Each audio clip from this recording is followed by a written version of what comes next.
ya, fisioterapi yang juga menjadi bagian dari terapi untuk saraf terjepit. Nah, ini merupakan kondisi yang mengganggu Intan ya, dan juga dapat terjadi akibat faktor usia dan juga salah posisi. Nah, Dok, tadi ada pertanyaan yang belum dijawab. Masyarakat ingin tahu bagaimana cara membedakan nyeri yang diakibatkan oleh saraf terjepit atau hanya gangguan pada otot. Gangguan pada otot gitu ya. Ya, jadi yang pertama kalau itu memang saraf terjepit, gangguan pada saraf, tentunya dia akan nyeri sesuai dengan persarafannya, yang namanya tadi dermatom gitu. Nah, sedangkan kalau misalnya gangguannya hanya pada otot, itu setempat, Dok. Gitu. Jadi tidak ada penjalaran, bisa rasanya pegal gitu ya, atau nyeri di tempat, kaku gitu.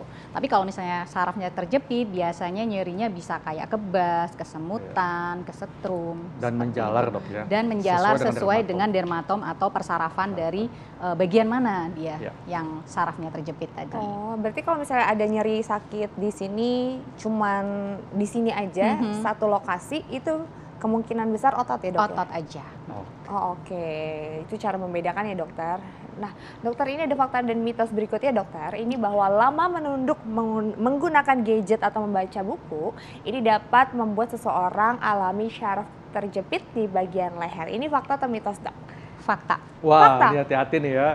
Zaman sekarang nih, semua serba. Ini maksudnya harus dijelaskan, dokter, terlalu lama yang seperti apa nih? Oke, jadi gini ya, memang tidak secara langsung ya, untuk kita nunduk langsung kena saraf kejepit, enggak dong gitu. Jadi itu adalah proses yang namanya repetitive strain. Jadi tahanan yang berulang, jadi mikrotrauma trauma yang berulang terus-menerus dan ya tadi itu akhirnya akan menimbulkan kerusakan pada sendi ya, pada sendi dan bantalan tulang yang nantinya lama-kelamaan akan berisiko saraf terjepit tadi. Karena gini loh, tadi menunduk ya, menunduk itu berarti memberikan beban kepada leher gitu ya. Sedangkan kita lurus aja nih kepalanya, leher kita nih bebannya 5 kilo loh. Wow. Kita nunduk sedikit 30 derajat itu jadi sekitar 15-18 kilo.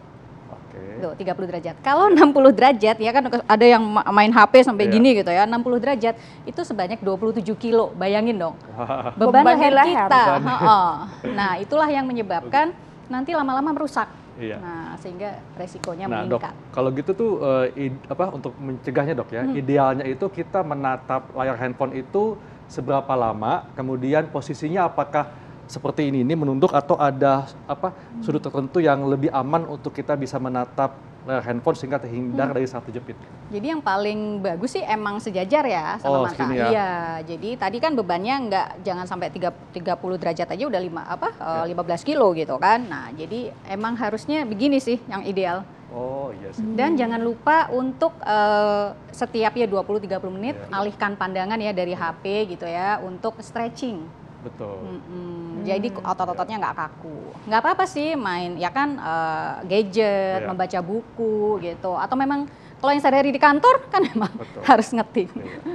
Iya, oke. Nah, dokter, ini juga ada pertanyaan lagi di Instagram Hidup Sehat TV One. Ini pertanyaannya adalah, saya didiagnosis HNP sudah 1 tahun, dokter. Sampai sekarang setiap batuk pasti sakit kepala rasanya. Apakah itu pengaruh dari HNP-nya, dok? Kondisi saya sekarang sedang hamil, dan apakah dengan riwayat HNP tersebut bisa melahirkan normal, mengingat bahwa batuk aja tuh udah terasa pusing, dokter. Ini bagaimana, dok? Oke. Yang pertama tadi berarti batuk pusing gitu ya, kemungkinan atau bukan pusing mungkin ya, nyeri kepala mungkin ya. Dan ada riwayat HNP tadi ya? Ada riwayat HNP selama 1 tahun kalau batuk nyeri kepala. Nah, jadi kalau ada batuk nyeri kepala berarti kemungkinan HNP-nya kan di servikal ya, gitu. Seperti tadi dijelaskan. Jadi kalau servikal atas itu menjalarnya adalah ke kepala bagian belakang. Nah, itu satu HNP servikal. Lalu tadi yang ditanyakan beliau ini, ibu sedang hamil, lalu apakah bisa melahirkan dengan normal? Kalau HNP-nya HNP servikal, HNP leher, itu nggak apa-apa sih melahirkan dengan normal. Meskipun kita harus lihat dulu nih, misalnya ada HNP, HNP-nya itu separah apa. Jadi nggak semua itu harus, oh ya HNP harus sesar gitu, enggak. Jadi memang harus diperiksakan dulu ya Bu ya ke dokter saraf untuk diperiksa seberapa parah HNP-nya. Iya. Dok, ini juga mungkin masyarakat penasaran, Dok ya. Kalau misalnya nih kondisi saraf terjepit ya, tidak diatasi, apakah lama-kelamaan bisa sebabkan kelumpuhan, Dok? Ya, betul. Jadi jika lama-kelamaan itu sarafnya terjepit bisa menyebabkan kelumpuhan. Kenapa? Karena jadi kan saraf itu dia harus mendapatkan nutrisi, gitu ya. Otot, saraf itu semua mendapatkan nutrisi. Jika dia kejepit, jadi kayak kalau kita bilang tuh saraf itu kan kayak kabel gitu ya. Betul. Kabel panjang gitu. Kalau misalnya yang di atas kejepit gitu ya, dari di pinggangnya misalnya saraf di pinggang, di lumbal kejepit, nanti dia saraf ke bagian kaki, ke bagian tungkai itu nggak dapat makanan, nggak dapat nutrisi. Jadi lama kelamaan ya jadi terjadi kelemahan dan hingga kelumpuhan. Jadi memang harus diobati. Ya, dokter, ini mungkin banyak yang bertanya ya, apakah syaraf terjepit ini bisa diobati dengan diurut, dan ada nggak sih gerakan stretching untuk meredakan mungkin syaraf terjepit, atau kalau kita udah capek tadi kata dokter nunduk terlalu lama, itu stretchingnya seperti apa sih dokter? Tapi nanti ya dokter, pemirsa nanti kita akan kembali membahas, jangan kemana-mana, tetap di Hidup Sehat.